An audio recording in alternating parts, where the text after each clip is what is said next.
everybody. This is Pat and Heidi at Rain Country Homestead. Hope everybody's doing well.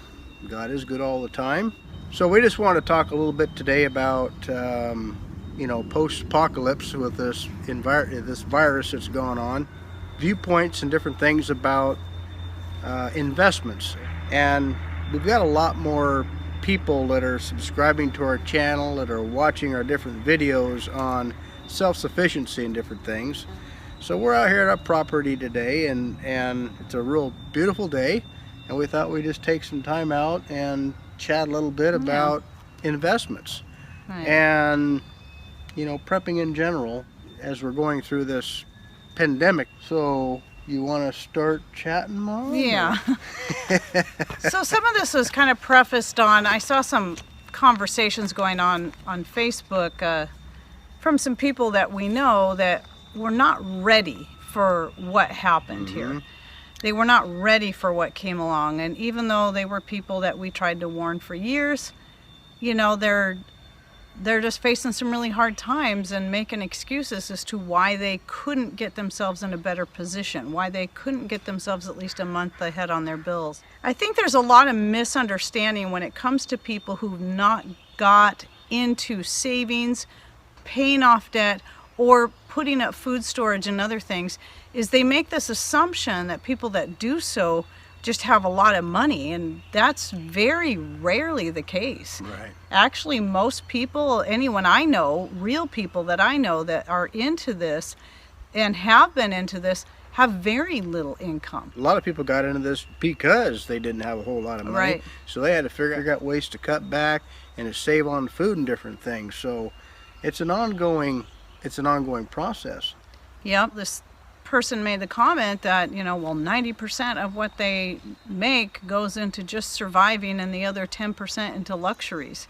First of all, if 90% is going into what you're just to survive, is it possible you're living way beyond your means anyway? Right. And is it also possible that there's luxuries that you can give up? Some of us, like Patrick and I, we have a video that we did on how we got out of debt that I'll link to down below, how we got our house paid off and stuff. But really, we took about a 2-year span of time where we started giving up a whole bunch of things, one at a time. Making sacrifices.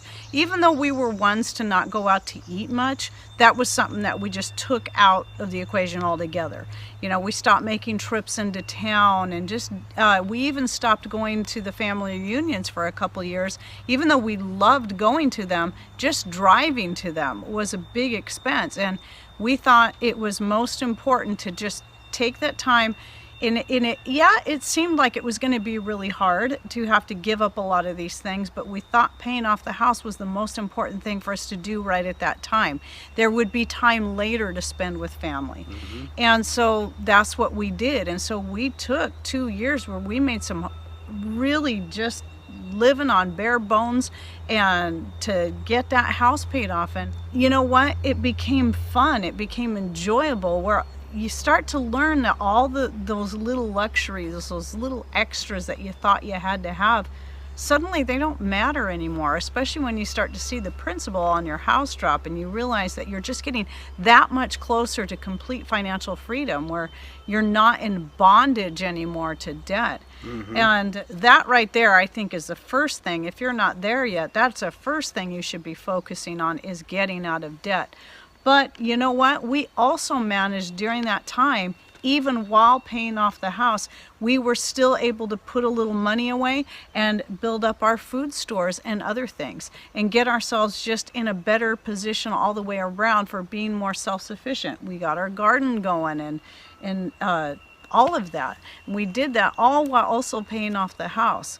There was a video I did, I don't remember which one it was, but there's been a couple of different videos I've done in the past where people that had very limited income came in and shared their own stories on how they did it. And since I can't remember which ones they were, I'm hoping those same people are watching this video right now, that they will put their story down below again, because real life stories like that are what people need to read and understand. This is real life stuff. This isn't someone who's got a whole bunch of money and is showing you all this cash, that have been out of debt for, you know, zillions of years, and you know, they just look like they're super rich. These are just real life, everyday today people, and it can be done. But sometimes we do need real life stories to help get us motivated and realize it's possible. Because I think what we do, and I remember when we first made that choice, I'm thinking, boy, it's going to take a long time to pay off the house. And Patrick said, well, let's see if we can pay it off by such and such date. And I'm thinking, it'll never happen. But okay, let's try. And guess what? Not only did we reach it by that date that seemed totally unrealistic, we made it there 6 months before We that. surpassed that goal. Yes. And the neat thing about it is, it's not like extracurricular things, family reunions, different things like that are not important. Right. But we prioritized to the point where we wanted to cut everything out. If we had $1 in our hand and we said, do we really need this? You know, can we do without? Can we fix what we've got, or just do without it for a few years until we get this goal taken care of? And our number one priority was to get out of debt. And you know, there were some folks out there that kind of actually family members that, you know, they were a little offended. They're a little bit offended. The gift giving and all that stuff, it went out the window. And the more we looked at all the gift giving, and then, you know, that was just our decision to make. You stop and think about, you know, all the money that you put out in buying gifts for everybody, because, you know, you don't want to offend anybody. The point is that we had a priority, and we had an end game or an end goal, and that was to get out of debt. Right. And that was so timely for us. We've had hard times or tight times. That's just something I want to interject.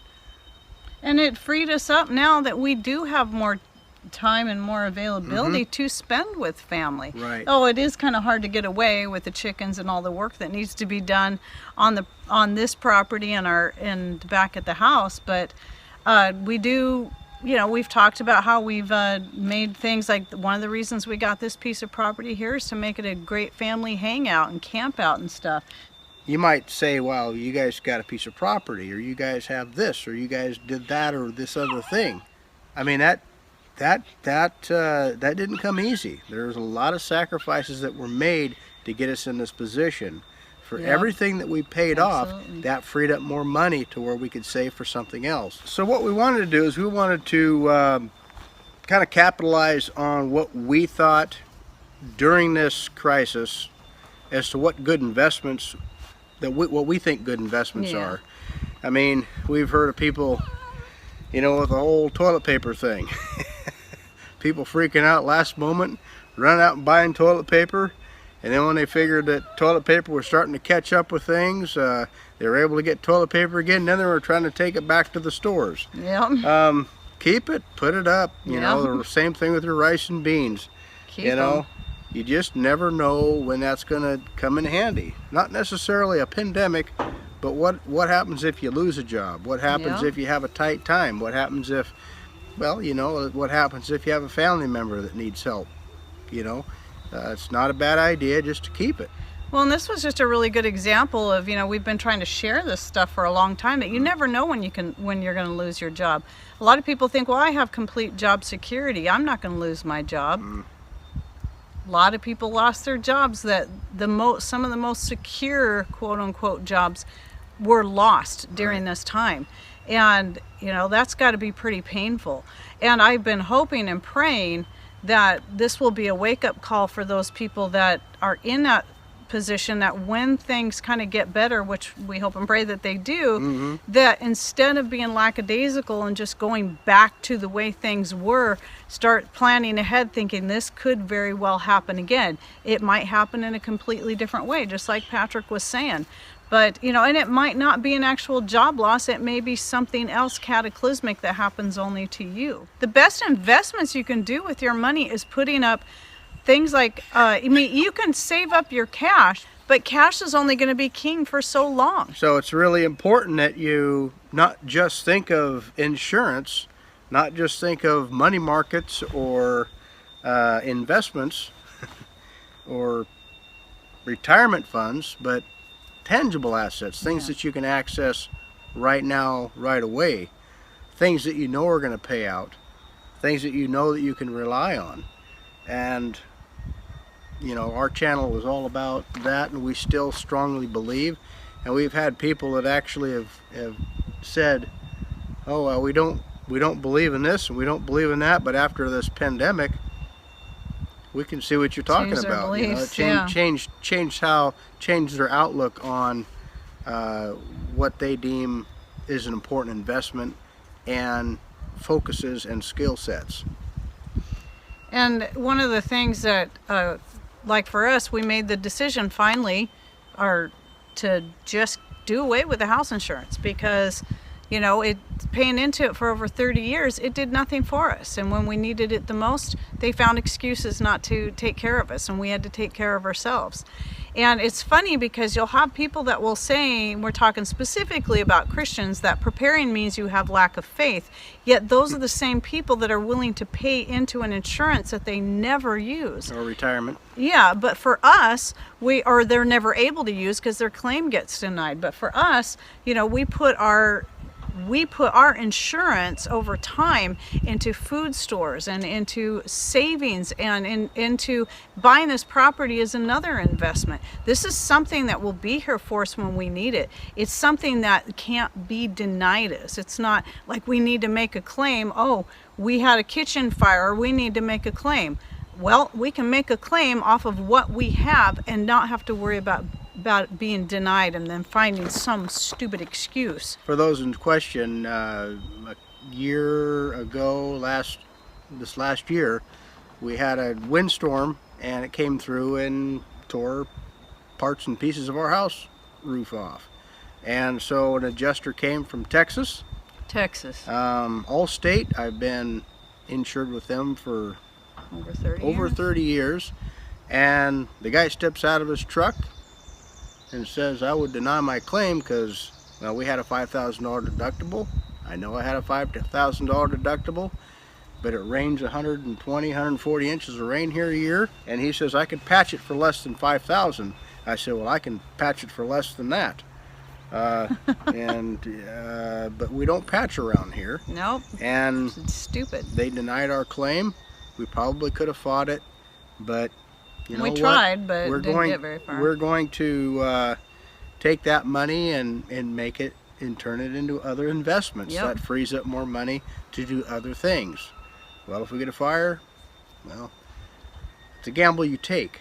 Yep. Either way, it's a gamble. You know, where do you have that faith and trust in God? You know, some people will flip that out there like it's a card that they can play when it's convenient for them.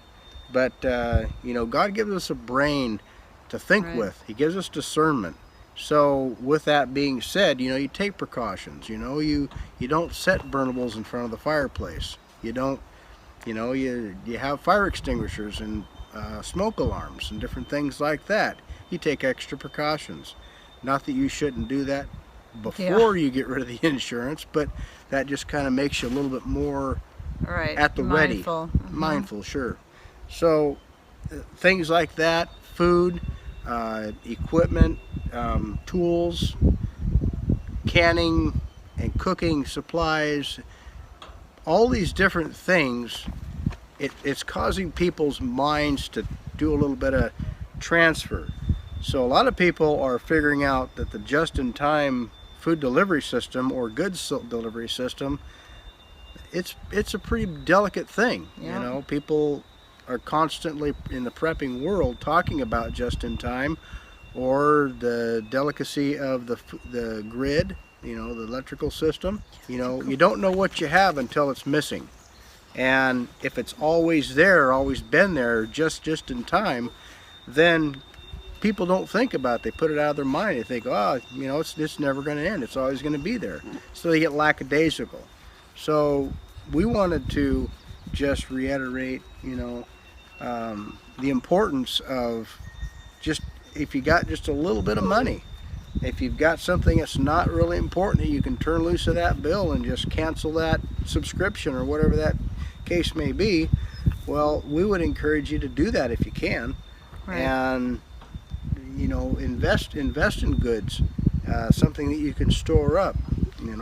And I think another thing is people don't realize how far just a couple of dollars can go. Sure. And so they think, well, I can't afford, because this was one of the excuses we saw, is like, I can't afford to do this, so why try? Well, how about instead of taking that trip to Hawaii or Disneyland or Alaska, or buying that coffee stand coffee, just do away with those things for a while. It doesn't have to be forever. And you can find that you can free up a few dollars here and a few dollars there. So instead of just wasting it on something because you can't afford to do more with it, just buy some extra cans of food, buy some extra rice and beans next time you go to the store. It only takes a couple of dollars here and there, and next thing you know, you've got an extra week's worth supply of food, or you've got a month, and now you've got a year.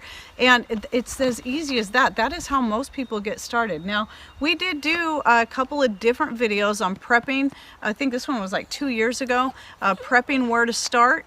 And then I also did a more recent one about food storage beyond rice and beans. Now, I realize that right now, probably the time you're seeing this video, there's some things that are probably still really hard to get, but that doesn't mean you shouldn't try and just get a little bit here and a little bit there. So if you go to the store, instead of buying one package of noodles, buy two. Sure. Instead of buying one can of whatever it is, buy two, buy 3 or 4, depending on how much money you have. So especially if you take away that $7 a day coffee stand coffee, or $5, whatever it is that you pay, that can really add up. $5 a day to go into food storage, that's going to go a long, long way. And it's not that hard. And I think people just need to realize that. And once you start doing it, sometimes it's just a matter of getting started. Even if it's the smallest thing, even if it's just $1 a week, then maybe next week you'll find, oh, I can do $2. Now I can do $5. Now I can do $20. That's the same way it works with paying off the house. You find out, well, okay, we can put this much extra on the house each month. Then next month you find you can put another $100 extra onto the house. And it's amazing. It's amazing. When I was getting paid good money, we would end up at the tail end of a month, and I was getting lots of overtime. I was getting paid good money, and Heidi was getting paid good money at her dance studio, martial arts doing business. Okay on that. And for a while, at the end of the month, we were like, "Where's all the money? Where's all the money?" I kept asking her. I said, "Shoot, where'd all the money go?" And we got to really sitting down and crunching numbers and thinking, you know what? This is where the leaks are in our wallet. Mm-hmm. And we started making sacrifices, and Heidi made the comment earlier about wasting money on going to Alaska or whatever. Don't get offended at that. Yeah, please don't. We would like to go to Alaska. We would like to take trips all over the world, but we have a priority. We have things that we have developed into necessities for us, not luxuries but necessities. And so we elected not to go out to eat all the time, or go on long trips. So family is very important, but if you miss a family reunion, or you miss some sort of a get-together, it's going to cost you a lot of money, people have to understand that you got priorities. And if any family members out there are watching, hopefully you can see this video and realize the reason why we do what we do. Now that we've made all those sacrifices over the years, this property came up, it came available, and we could afford to get it because we had a little bit of money tucked away for something like this. We're saving more money for other things now, and we have long-range goals as opposed to not just a whole bunch of little short-range goals. It's really important to have long-range goals and have those long-range goals in such a way that they actually pay in dividend. So really what we're doing here is we're hoping this will be an encouragement to kind of help get you guys headed in the right direction if you're not there already. If you're already doing what you've been doing, keep it up. Don't stop now. Obviously you've seen that you've been doing the right thing all along, and just like with that house roof, if we hadn't have been set the way we were, we would have had to take a loan to get a new roof. And we had our own insurance, and that's actually what I told our insurance agent. I said, we don't need it anymore, we have our own, and it can't be denied us. I actually told them that. Well, people get in a habit. You know, years ago people didn't have insurance, but now people have insurance. They think, oh, I gotta have it, you know, and everybody will have you believe that you really do need it. Is it a handy thing? Yeah, if it pays you out when you need it. Yeah. But it's up to them to make that decision. You know, all the policies that you said. The dog's chasing a bird. It's pretty cute. Little white and black dot running He's so across tiny. the field over there. Yeah. He just flies. Anyway, we digress. But anyway, you know, if you have insurance, we're not thinking we're any better than you are or any worse off than you are. This is what we do. Yep, it's just the choice we made. And if you have insurance, that's fine. That's great. You got to put your money that's where it's going to work best for you and Whatever for us. You know, we look at how many 30-something years paying into that insurance and not thousands ever of dollars needing it. I mean, that money could have that money there was probably would have been enough to cover the roof. Oh, and that what we poured into and then that. some, sure. Yeah. So it's just, you know, just an example. Yes, anything can happen at any time, but this is where we've decided to put our faith. Is we put our faith in God to protect us, and if something happens, then He's going to see us through that time, and He's directed us to put ourselves in the situation that we're in, you know, and that's where we are, and that's where we're continuing to move forward on. And like I said, just keep putting, you know, whether it be buying another piece of property that's bigger than this one and gives us a little bit more that we can do with, then yeah, whatever that may be.